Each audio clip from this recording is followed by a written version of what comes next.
Hello students, स्वागत है आपका बॉटनी की क्लास में। तो आज हम पढ़ेंगे जीन इंटरेक्शन। ठीक है, तो आज का टॉपिक है जीन इंटरेक्शन।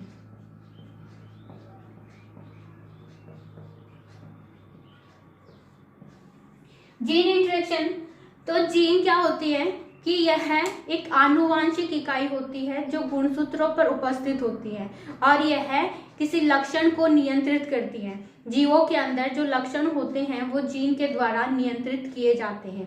तो जीन्स के बीच में जो पारस्परिक क्रियाएं होती हैं उसे ही हम जीन इंटरेक्शन कहते हैं।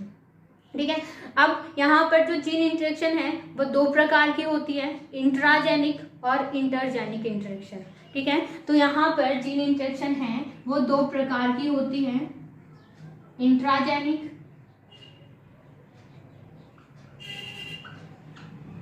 और intergenic.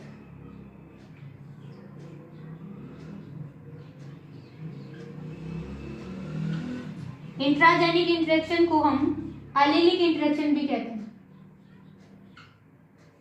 Allylic gene interaction.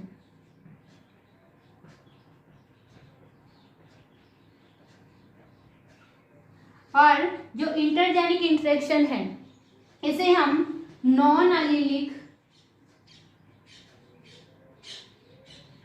Gene interaction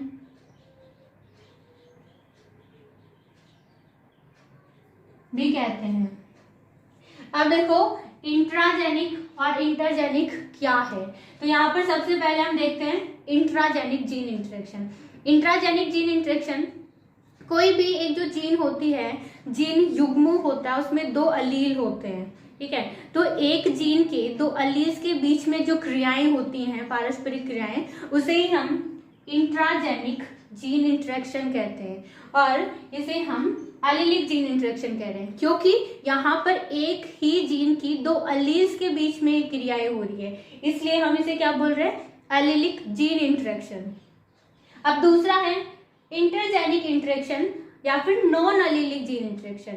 मतलब यहाँ पर क्या हो रहा है कि यहाँ पर दो अलग अलग जीन्स के बीच में इंटरेक्शन हो रहा है, इसलिए हम बोलेंगे इसे इंटरजेनिक इंटरेक्शन। क्योंकि यहाँ पर इंट्रा का मतलब भी क्या होता है, विद इन, यानी कि एक ही जीन के अंदर जो इंटरेक्शन हो रहा है उसे हम इंट्राजेनिक इंटरेक्शन कहेंगे। या फिर हम इसे ऐसे समझ सकते हैं कि एक ही परिवार के सदस्यों के बीच में लड़ाई हो गई, तो एक ही परिवार है और उसके सदस्यों के बीच में जो इंटरेक्शन हो रही है उसे हमने इंट्राजेनिक बोला है। लेकिन अगर दो अलग अलग परिवार के बीच में लड़ाई हो रही है, उनके बीच में इंटरेक्शन हो रहा है, तो उसे हम बोलेंगे इंटरजेनिक इंटरेक्शन। ठीक है, अब हम सबसे पहले इंट्राजेनिक जीन इंटरेक्शन पढ़ते हैं या फिर allylic gene interaction. Intragenic gene interaction या एलिलिक जीन इंटरेक्शन, इसके भी इसमें सबसे पहले आता है इनकम्प्लीट डोमिनेंस।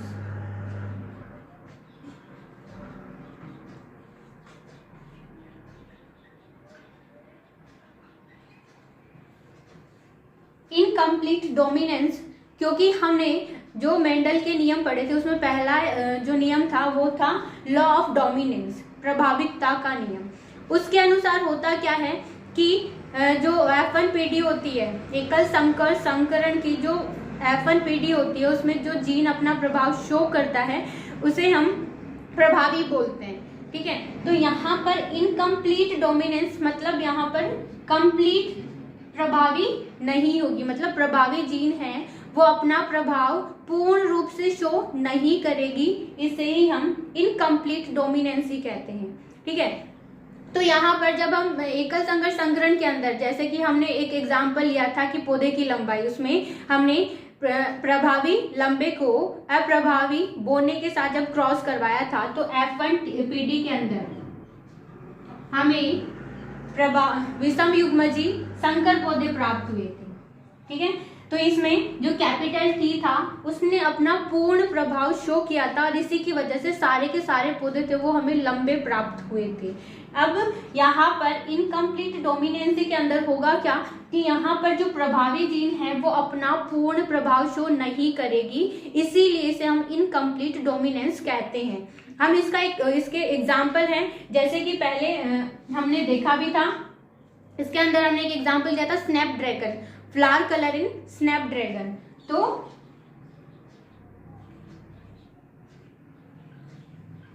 स्नैपड्रैगन के अंदर फ्लावर कलर, दूसरा होता है मिराबिलिस जलापा,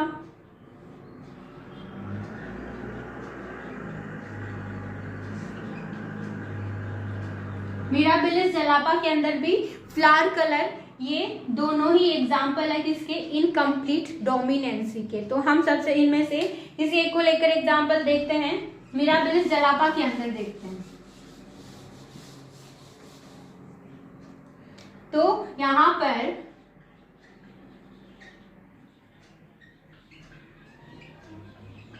मिराबिलिस जलापा, इस प्लांट के अंदर हम दो शुद्ध जनकों के बीच में क्रॉस करवाते हैं, जिसमें से पहला है लाल फ्लावर,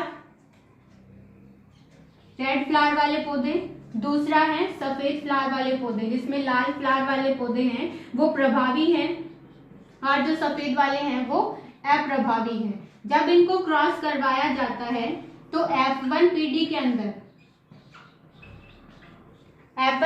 के अंदर according to law of dominancy पौधे हमें लाल कलर, सारे के सारे जो पौधे थे वो लाल पुष्प वाले प्राप्त होने चाहिए थे, लेकिन होता क्या है कि यहाँ पर गुलाबी पुष्प वाले पौधे प्राप्त होते हैं। तो सारे के सारे पौधे होते हैं वो गुलाबी पुष्प के होते हैं। अब जब F1PD के अंदर इस संतति को सेल्फ फर्टिलाइजेशन करवाया जाता है, तो यहाँ पर 3 प्रकार की संततियां प्राप्त होती हैं, जिसमें से एक होता है वो लाल पुष्प वाला पौधा होता है, 2 पौधे होते हैं वो गुलाबी, और एक होता है वो सफेद होता है। तो इस तरीके से देखा जाए तो यहाँ पर जीनोटाइप और फिनोटाइप एक ही होंगे, 1:2:1, ठीक है। तो यहाँ पर हमने देखा कि यहाँ पर जो जीनोटाइप और जो फिनोटाइप है वो जो यहाँ पर फिनोटाइप है वो मेंडल की अकॉर्डिंग दिया गया था, जो एकल संकर संकरण के आधार पर 3:1 उससे विचलित हो गया है, वो हमें प्राप्त नहीं हुआ। तो इसे ही बोलते हैं हम इनकम्प्लीट डोमिनेंसी, जिसके अंदर क्या होता है कि जो डोमिनेंट अलील है वो अपना पूर्ण प्रभाव शो नहीं करती। दूसरा एग्जाम्पल देखेंगे हम कोडोमिनेंस। कोडोमिनेंस ये दूसरा देखते हैं अपन।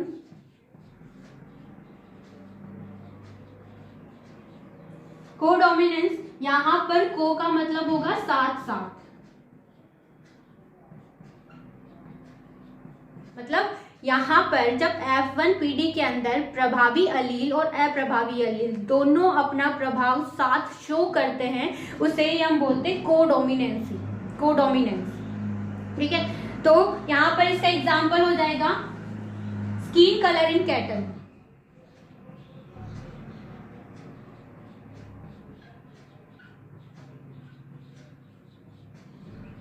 स्किन कलर इन कैटल्स, जो पालतू पशु होते हैं उनकी त्वचा का रंग, वो किसका एग्जाम्पल हो जाएगा, कोडोमिनेंस का एग्जाम्पल हो जाएगा।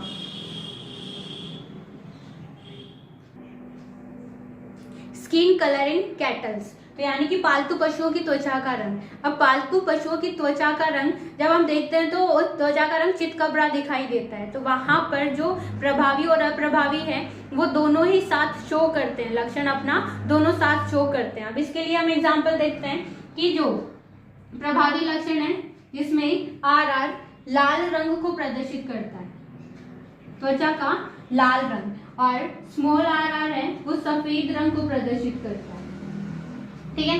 तो यहाँ पर प्रभावी और अप्रभावी, प्रभावी रंग वाले और अप्रभावी रंग वाले जो पशु हैं उनके बीच में क्रॉस करवाया जाए, फर्टिलाइजेशन करवाया जाए, तो F1PD के अंदर हमें जो प्राप्त होंगे पशु उनकी त्वचा का रंग होगा चितकबरा, मतलब यहाँ पर हमें लाल कलर के और सफेद कलर के दोनों कलर के चितकबरे रूप में त्वचा का रंग प्राप्त होगा। दोनों एलील है वो अपना प्रभाव साथ साथ शो करेंगे।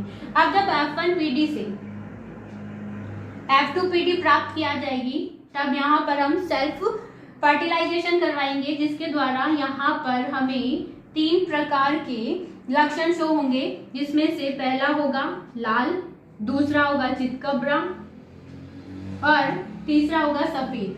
तो यहाँ पर भी जीनोटाइप और फिनोटाइप सेम होगा, 1:2:1।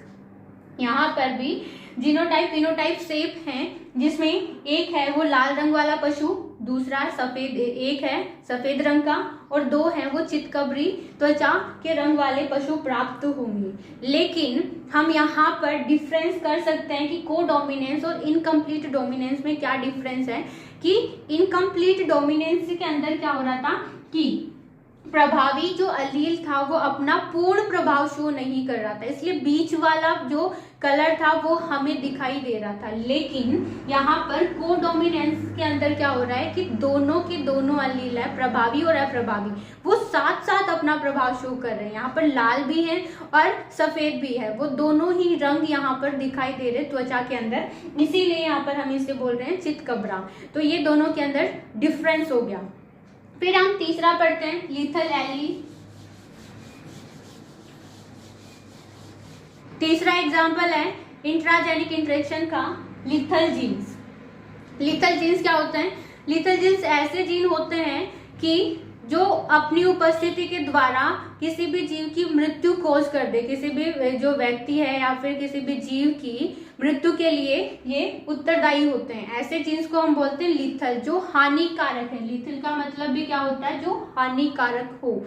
ऐसे जीन्स को हम बोलेंगे लीथल जीन्स। जो लीथल जीन्स होते हैं वो प्रभावी और अप्रभावी दोनों प्रकार के होते हैं, लेकिन अधिकतर लीथल जीन्स होते हैं वो अप्रभावी होते हैं। अप्रभावी मतलब अगर ये इनको अपना प्रभाव शो करना है तो ये दोनों समयुग्मजीय अवस्था में आएंगे तभी अपना प्रभाव शो करेंगे, क्योंकि हम देखते हैं कि जब भी अप्रभावी जो लक्षण है वो समयुग्मजीय अवस्था में ही दिखाई देता है।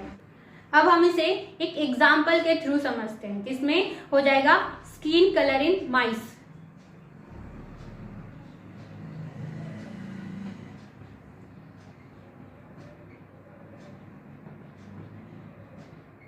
चूहे की त्वचा का रंग। अब चूहे की त्वचा का रंग, इसमें लीथल जीन्स देखते हैं तो इसमें जो कैपिटल वाई है, कैपिटल वाई जो एलील है, यह त्वचा के रंग के लिए प्रभावी अवस्था में त्वचा के रंग के लिए उत्तरदायी होगी। तो यहाँ पर त्वचा का रंग हो जाएगा प्रभावी पीला, ठीक है। और जो अप्रभावी एलील है इसकी ये क्या होगा, यहाँ पर इसकी वजह यह है भूरे रंग के लिए उत्तरदायी है। यहाँ पर जो कैपिटल वाई है यह अपनी डोमिनेंट फॉर्म के अंदर त्वचा के रंग के लिए उत्तरदायी है, लेकिन ये रिसेसिव अवस्था में यह लिथलिटी कॉज करती है, ठीक है। तो यहाँ पर जब ये प्रभावी अवस्था, जब ये डोमिनेंट फॉर्म में है, डोमिनेंसी शो कर रहा है त्वचा के रंग के लिए, लेकिन यह रिसेसिव है किसके लिए? लिथलिटी के लिए। तो यहाँ पर जब ये एक भी उपस्थित है, प्रभावी जीन अकेली भी उपस्थित है, तो ये त्वचा का रंग शो करेगी, पीला रंग शो होगा। लेकिन अगर यहाँ पर ये समयुग्मजीय अवस्था में आ जाते हैं, कैपिटल वाई और कैपिटल वाई, तो कैपिटल वाई जैसे ही आएंगे तो त्वचा का रंग पीला तो होगा, लेकिन यहाँ पर समयुग्मजीय अवस्था में लिथल जीन है वो अपना प्रभाव शो करेंगे और इसकी वजह से उस जीव की मृत्यु हो जाएगी।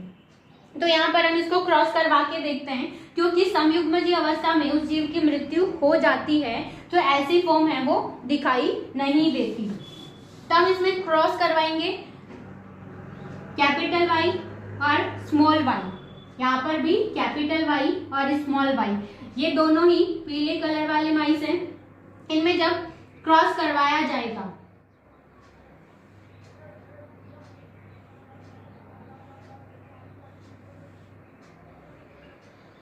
यहाँ पर capital Y, small Y, capital Y और स्मॉल वाई, कैपिटल वाई दोनों एक साथ आएंगे तो त्वचा की रंग के लिए तो ये प्रभावी है, लेकिन लिथलिटी के लिए अप्रभावी है। और अप्रभावी जीन समयुग्मजीय अवस्था में अपना प्रभाव शो करते हैं।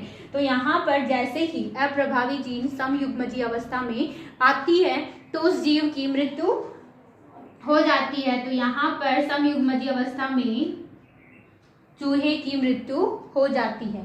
फिर यहाँ पर capital Y small Y, capital Y small Y, small Y small Y, तो ये दोनों हैं। यहाँ पर पीले कलर के माइस प्राप्त होंगे, जबकि यहाँ पर भूरे कलर का माइस प्राप्त होगा। लेकिन समयुग्मजीय अवस्था में जो चूहे हैं वह उनकी मृत्यु हो जाती है। तो यहाँ पर लिथल जीन हैं, वो ऐसे जीन्स हैं जो किसी भी अपनी उपस्थिति के द्वारा किसी भी जीव की मृत्यु कॉज करती हैं। और अधिकतर जो लिथल जीन्स होती है वो रिसेसिव होती है, अप्रभावी होती है और समयुग्मजीय अवस्था में उस व्यक्ति की यह मृत्यु कॉज